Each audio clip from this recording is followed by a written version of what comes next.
When a player starts a new season, I want them to feel like we've been able to kind of recapture the magic of like week 1 of Marathon launch.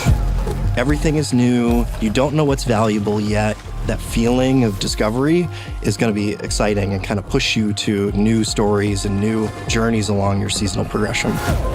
The core thing we think about is how is that journey going to be interesting and fresh, and how is it going to provide players different choices? I think it's going to be a really exciting time for people to sort of like chart a new course and sort of like finding their own new path.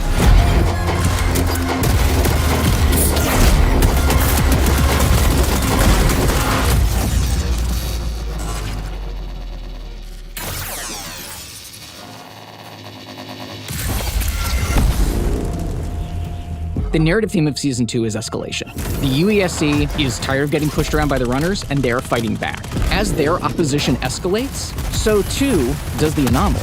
One of your jobs is to find out why. From the first moment you infill on Night Marsh, you're gonna feel tension. It is oppressive, unsettling. The creepiness factor gets ratcheted up. This body's been here for years. As night falls, the anomaly intensifies and digital psychosis hallucinations start to affect you. Confusing, fragmented vocals and messages that really start to play with what the player is hearing and making them question what's in their head versus in the real world. Upon landing in Night Marsh, all players will have an equipped flashlight by default. Night Marsh is this interesting counterplay of, do I go to the places where there is light and kind of comfort and safety? But doing so makes you a lot more visible to people who are hiding in the dark.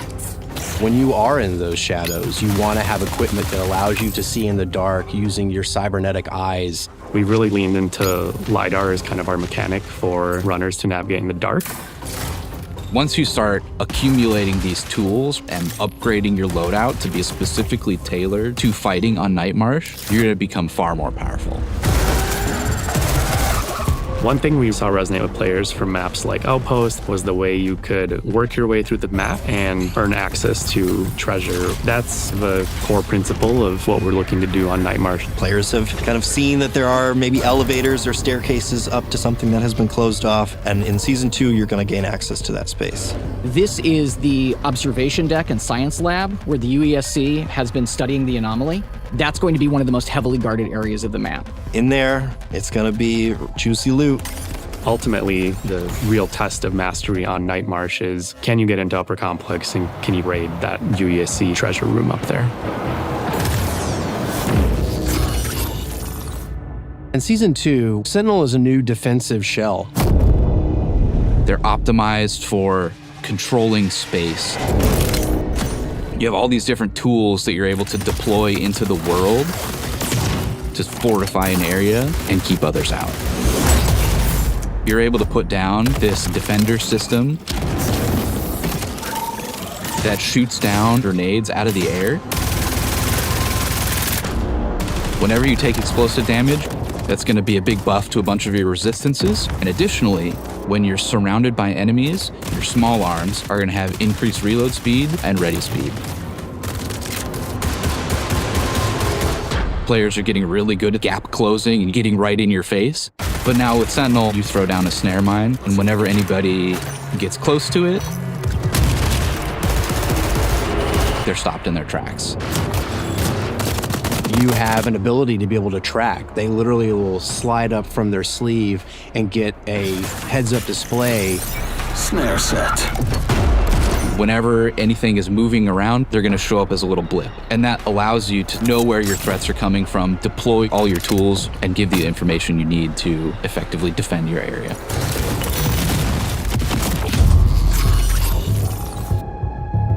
The seasonal reset allows us to change the journey of the things that you're going to care about. Just because you experienced it in Season 1 doesn't mean it's going to play out the same way in Season 2. We are taking a holistic look at every mod in the game, every mag, every optic, every chip, and seeing where they sit, what people like about them, which ones people don't like. We're flipping implants on their head. Now an implant is going to be perk first, stats second. You look at the name of the implant, And that's what the perk is. That's what it does. We're also going in and changing the rarity and the drop rate of some of these things. So a weapon you maybe got real used to seeing in Season 1, you might find a little less often in Season 2, and you're going to have to form a relationship with a new old reliable. There are going to be 2 new weapons being added to the sandbox. First one is the KKV. It's a small arms SMG with an integrated suppressor, and it is excellent at just mowing down anything immediately right in front of you. Shotgun rushers, watch out.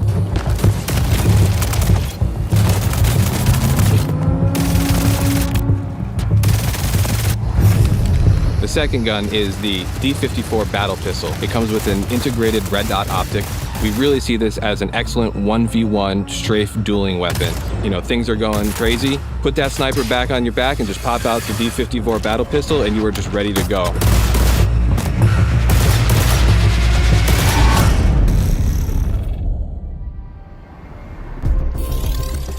In Season 2, everyone gets this fresh start, and they have a chance to go back through that journey from zero to hero. It allows us as designers to look at what we did and say, hey, how could we do this better? We've taken a look at a lot of our contracts, like in a single run, heavy traversal. I know everyone loves going from bio to field maintenance. How do we still keep the magic, but just remove some of those frustrations where it feels like you're throwing yourself against the wall? We're looking at things like material costs and how you're earning faction reputation, how you're earning it as a solo, how you're earning it as a crew. One of our big goals is that most Marathon players can actually max out their faction upgrades and get to VIP ranks. You're our ticket, our dead of night infiltrator. What we're really ultimately looking to do is make it so we're alleviating all of those challenges that might be blocking you from continuing to grow inside of the game. In Season 1, everything was tied to faction upgrades. If you want extra melee damage, you were having to rank up Arachne. With the Cradle, you get a single screen with all the runner shell stats, and you're able to pick how you're distributing points. Cradle XP comes from smashing down gear that you don't care about. You can batch, select a whole bunch of stuff, turn it into Cradle XP, and now you've got more stats for your runners. If you want to be the fastest runner on Tau Ceti, you can just go all in on agility right from the start. And we're not gonna penalize you for wanting to reset. If you wanna pull all your stats out of one and put it into something else, you can. That system is going to give players, I think, a lot more freedom to pick and choose how and what they want to upgrade than the faction upgrade system offered previously. As we're continuing to build seasons in the future, not just Season 2, but Season 3 and Season 4, we're going to keep hammering at how do we make it so everyone really appreciates that survival journey better. What can we improve? How can we shift this experience to just be cooler, just be more fun? I want to be able to have our game be this launching point into a whole bunch of different experiences and stories that players can have. That's sort of where it's leading to, is sort of how do we discover new frontiers for that gameplay.